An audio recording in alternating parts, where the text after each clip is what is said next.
Hello दोस्तों, welcome to my channel. और आज की इस वीडियो में हम लोग बात करने वाले हैं सर्कल चैप्टर के प्रैक्टिस सेट 3.4 का क्वेश्चन नंबर। यहाँ पर क्वेश्चन नंबर 4 है।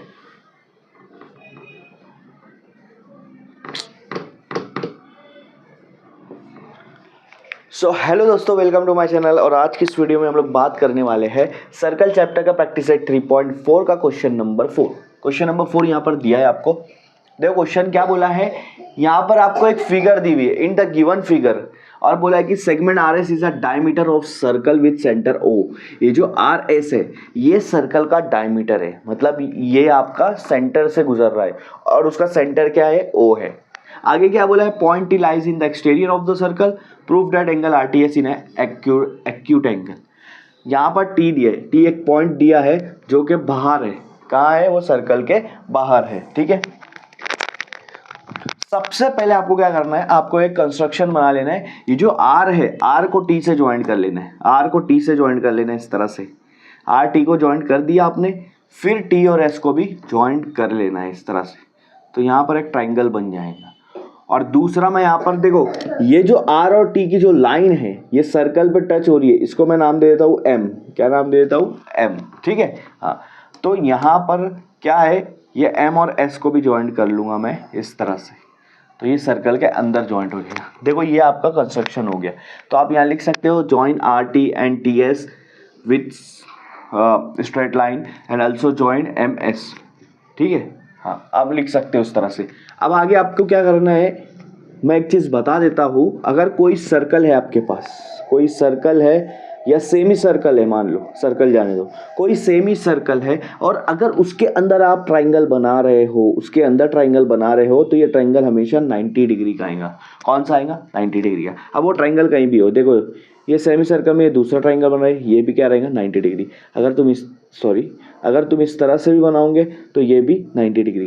तो एक चीज़ समझ लो, सेमी सर्कल में अगर इस तरह से कोई भी ट्राइंगल बना रहे हो, वो ट्राइंगल कौन सा आएगा, 90 डिग्री का आएगा। तो यहाँ से हमको इतना क्लियर हो जाता है कि आर एम एस, ये जो एंगल है ये आपका सेमी सर्कल के अंदर बन रहा है ये ट्राइंगल, तो ये एंगल आपका 90 डिग्री हो जाएगा। तो आप लिख सकते हो angle R M S is 90 degree. क्यों 90 डिग्री है, क्योंकि ये जो आपने ट्राइंगल बनाया है ये कहाँ पर है, सेमी सर्कल के अंदर बना रहे हैं। ठीक है, ये समझ में आ गया। हाँ, अब यहाँ पर देखो, आपको आर एम एस और टी इस तरह से ट्राइंगल बना है, ट्राइंगल इस तरह से बना है। ठीक है, ये आपका आर है, ये आपका टी है, ये आपका एस है और ये एम है। अगर ये आपका 90 डिग्री है तो ये कितना होगा, ये वाला एंगल, ये भी कितना होगा, 90 डिग्री होगा, ये भी कितना होगा, 90 डिग्री होगा। मतलब एंगल टी एम एस भी कितना होगा, 90 डिग्री। क्योंकि एंगल आर एम एस और एंगल टी एम एस मिलाकर 180 होना चाहिए। ये 90 है तो ये भी 90 होगा, तभी तो मिलाकर 180 होगा ना। ये स्ट्रेट एंगल है, आर एम टी ये स्ट्रेट एंगल है, उस पर से ये वाला 90 है तो ये वाला भी कितना होगा, 90। सीधी सी बात है, अगर कोई ऐसा लाइन है, अगर ये एंगल 90 है तो उसका दूसरा वाला एंगल भी क्या होता है, 90 डिग्री होता है, इस तरह से। तो एंगल टी एम एस भी क्या हो जाएगा आपका, 90 डिग्री। क्या हो जाएगा, 90 डिग्री वाला एंगल। ठीक है, अब हम लोग एक ट्राइंगल पकड़ लेते हैं। कौन सा ट्राइंगल, ये वाला T M S triangle. In triangle T M S, ठीक है, टी एम एस ट्राइंगल की बात करेंगे। उसके अंदर तीन एंगल है। एक तो आपका एंगल ये वाला है, एक ये वाला है और एक ये टी एम एस वाला है। अगर मैं तीनों एंगल को प्लस करूंगा तो 180 आएगा, क्योंकि वो ट्राइंगल के एंगल है, ट्राइंगल का इंटीरियर एंगल है, और ट्राइंगल के इंटीरियर एंगल को प्लस करते हो 180 आता है। तो तीनों का मैं प्लस कर दूंगा, angle T M S plus angle M T S, angle M T S plus angle T S M, angle T S M. अगर इन तीनों को प्लस करूंगा तो क्या आएगा, 180 डिग्री आएगा। अब मुझे पता है एंगल टी एम एस कितना है, 90 डिग्री है, तो उसकी जगह 90 लिख दूंगा। बाकी आपको वैसा का वैसा लिखना है, angle M T S plus angle T S M is equal to 180। अब ये 90 वो साइड जाएगा तो क्या हो जाएगा, माइनस हो जाएगा। 90 वो साइड जाके माइनस हो जाएगा, तो यहाँ हो जाएगा angle M T S plus angle T S M is equal to 180 minus 90। 180 में से 90 गया, कितना बचेगा, 180 में से 90 गया, कितना बचेगा, 90 डिग्री बचेगा। अब सिंपल सा अगर आप यहाँ समझ लो, ये एंगल अगर 90 डिग्री का है तो ये दो एंगल मिलाकर कितने होंगे, वो भी 90 का होगा, क्योंकि तीनों एंगल मिलाकर 180 हो रहा है, जिसमें से 3 एंगल को मिलाकर 180 डिग्री आना चाहिए, जिसमें से एक एंगल 90 डिग्री का है, तो बचा हुआ कितना रहेगा, वो भी 90 डिग्री रहेगा। तो बचा हुआ दो एंगल मिलाकर कितना आ रहा है, 90 डिग्री।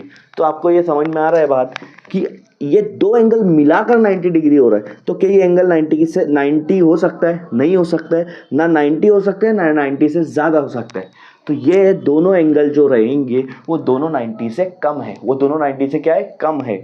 बहुत ज़्यादा से ज़्यादा कितना हो सकता है, 89 हो सकता है, 89 + 1 90, इससे ज़्यादा नहीं हो सकता। तो 89 भी तो 90 से कम ही है ना, इसका मतलब ये दोनों एंगल क्या है, 90 से कम है, इसका मतलब ये दोनों एंगल क्या है, एक्यूट एंगल है। तो एंगल MTS की बात करेंगे, एंगल MTS क्या है, 90 से कम है, ये भी एंगल 90 डिग्री से कम है, और जो एंगल 90 डिग्री से कम होता है वो होता है एक्यूट एंगल।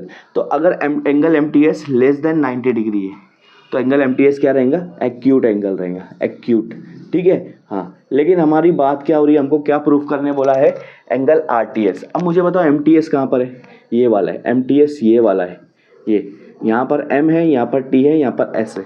अगर मैं ये वाली लाइन को और बढ़ा दूंगा तो क्या एंगल चेंज होगा, नहीं होगा, उतना ही रहेगा। तो ये एंगल आगे आगे, ये लाइन आगे आगे क्या बन जाएगा, R, तो ये बन जाएगा RTS। तो जितना एंगल MTS रहेगा उतना ही एंगल RTS भी तो रहेगा, ठीक है। इसका मतलब एंगल RTS भी क्या है, 90 से कम है, एंगल RTS भी क्या है, 90 से कम है। तो M से R तक आने में कोई एंगल चेंज नहीं हो रहा है, क्योंकि लाइन चेंज हो रही है, एंगल चेंज नहीं हो रहा है। इसका मतलब एंगल RTS भी लेस देन 90 है।